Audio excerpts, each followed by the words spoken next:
In today's video, I want to talk about 3 of the most common reasons why your job search might hit a rough patch or stall, and then what you can do to address these problems and get over them. Let's go.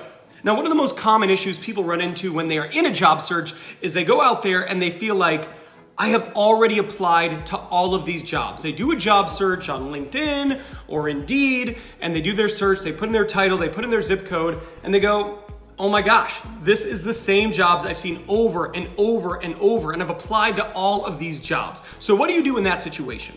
So there's a few things I would recommend doing if this is you. If this is your issue, if you're running into this, there are 2 things I recommend. One, and this is gonna seem a little counterintuitive, but take a bit of a pause. Take 1 to 2 weeks, scale back your job search, maybe do something different, maybe go about networking, maybe reach out to former colleagues and just connect, see how they're doing, see how they're liking new jobs they might be in. They might introduce you to new opportunities you are unaware of.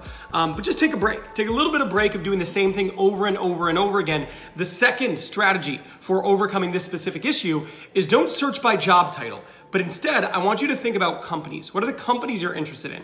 Go to their websites, do research on the companies, and then look through the jobs they have, because you might be looking for a specific role, but they might have something adjacent to that role, something similar but titled differently that you might have interest in, but you've been missing it because you've just been searching for that job. So instead of focusing on the role, right? Instead of focusing on VP of Talent Acquisition, go to the company's websites, the companies you're interested in, look at the roles they have open, scroll down to see if there's something that maybe you didn't consider that is a good fit for you. Maybe go out and find the people you would be reporting to in these organizations, right? So make a list of organizations you're interested in, then go and find the people who might be hiring managers, right? Let's just say, for example, you're a mechanical engineer. Well, go to that company's website, maybe search on LinkedIn, go find the hiring manager, the mechanical engineering manager, or the engineering manager, and connect with them on LinkedIn. Send them a connection request, reach out to them, see if you can start to network, and that might be a way for you to identify opportunities you weren't aware of. Now, another really common one, maybe the most common complaint out there, is you've been out there and you've applied to a ton of jobs, like a ton. You've applied to everything, and you hear nothing back. It is crickets. You hear nothing. It is absolute silence. You feel like you apply, and you are not hearing anything back. I have to tell you, this is very common. This is a very common issue. You are not alone in that. Now, most of the time, I think this comes down to 2 main things. So resume and LinkedIn quality and timing. So let's talk about timing first. When I was a corporate recruiter, we would post a job, and I worked for a Fortune 500 company. It was very popular. If you go to my LinkedIn, you can see which company that is. But I worked for a company, and we'd post a role online, and in 3 days, I'd have 75 applicants. For compliance reasons, sometimes they'd say, Ben, just look at the first 25. So when you think of it that way, if you were part of that first 25, you were considered for the role. But if you were part of that back 50, you weren't. So jobs might stay open for a lot longer than they're actively considering candidates. Maybe you're seeing a job online that's 3 weeks old, but they had a lot of good candidates applying the first 2 weeks, and now they're already in the interview process. They're not even looking at newer candidates. So that's problem 1. Problem 2 is your resume is not completely up to snuff, right? Like maybe you don't do a good enough job talking about your skills or your achievements and quantifying them, allowing the hiring manager, recruiter, and HR person to imagine what you might be able to do for their organization based on what you've already done for prior organizations. Or maybe it's a formatting issue. So from a formatting perspective, applicant tracking system, or ATSs, they're designed to pick things out of your resume and sometimes show how good of a match you might be based on a job description. And if you have formatting issues, it can actually adversely impact the way you are perceived via an applicant tracking system. So that's the problem. What's the solution? Solution is twofold, right? Because 2 problems, 2 solutions. For the first one, timing, what you need to do is set up alerts. So go on Indeed, go on LinkedIn, do a career search. They both have buttons that you can click. So that whenever they have new jobs that fit that criteria, they will email you daily. So why does that matter? Well, when they email you a job you're interested in, you can apply right away. So you can be part of that first wave of candidates. That way you can actually be considered. Believe me, applying in the first week versus applying in the 4th week can make a massive difference for you as a candidate. Now, what about resume quality? So there's a few things here. If you Google it, maybe you watch some of my videos in creating resumes, you could probably get a good idea on what you can do to at least better your chances. But here's a suggestion. If you're wanting to take that next step and you're serious about getting a next job, this might be one of those instances in which it's worth to pay a professional to craft you a very high quality resume. They're gonna know how to create a resume that gets picked up by applicant tracking system. They're gonna know how to quantify the work with you, to quantify your achievements. So a hiring manager reading it goes, oh my God, this is a great candidate. It will actually give you a much better chance. Going from having like a kind of mediocre resume to a great one can be one of those things that really does move the needle in your job search. Now, I am not a resume creator. I'm not trying to sell you on my ability to create resumes. I don't do that. You wouldn't want me doing that actually.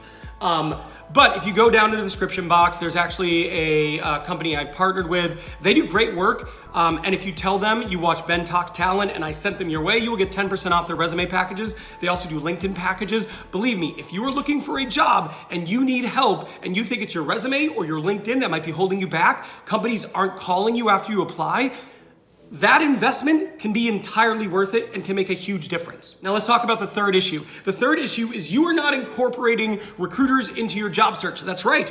Believe it or not, and I know I am perhaps biased because I'm a recruiter. I've spent 12 years in recruitment, but a lot of people go, yeah, I'm not going to deal with recruiters. I'm just going to apply on my own. And for some people, that's fine. If you have a very niche skill set, right? You're a very skilled software developer, you're probably going to be okay.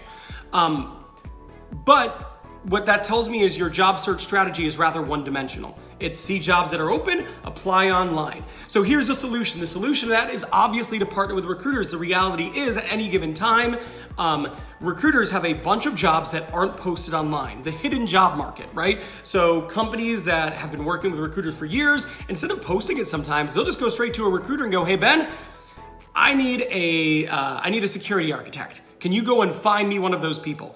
Or Ben, I need a software developer with Drupal experience. Do you know anyone? Do you have anyone in your network who could be a good fit? And those jobs never hit online. So if you're an applicant, if you're someone who is looking for a new job and you get a great resume and you set up these alerts and you're applying to these jobs as they come open, that is great, but you are missing a secondary avenue of potential opportunities. So my advice, diversify your strategy. Don't just apply online, but build relationships with recruiters. So how do you do this? There's a short play and the long play. The long play is whenever a recruiter reaches out to you specifically because they found your profile and they think you'd be a good fit, even if you were not looking, talk to them and tell you, hey, just so you know, I'm not really looking. Now, if you blow me away with a perfect opportunity, perhaps I'd consider, but right now, I'd love to network with you for future opportunities.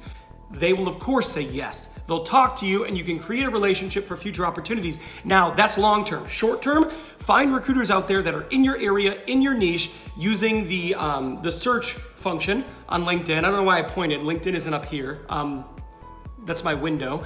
But if you search for recruiters and you just use simple Boolean logic, if you Google what that is, it's actually really easy to learn. It's just, in quotations, recruiter, and then your industry, so plastics, software development, construction, whatever it is you do, and then find recruiters in your niche and reach out to them and say, hey, I found your profile on LinkedIn. I'm actually starting to consider new opportunities. I'd love to connect with you and hear a little bit about what you're working on and opportunities that may align for what I'm targeting or something to that effect.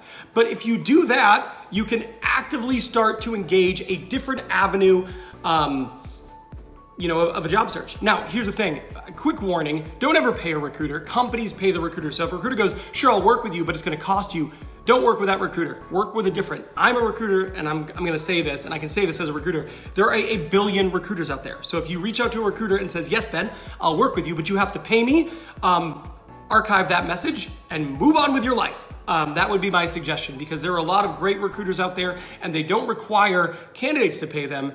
The companies they work for pay them for finding them top talent. So there you go. Those are 3 things that people run into. I know they are incredibly frustrating, so hopefully those solutions help you. If you are watching this video and you have stuck around this entire time, we're like 9.5 minutes in and you are not subscribed, well, I think you should subscribe. If you're already subscribed, thank you for watching. Hit the like button. Good luck in your next interview. You got this.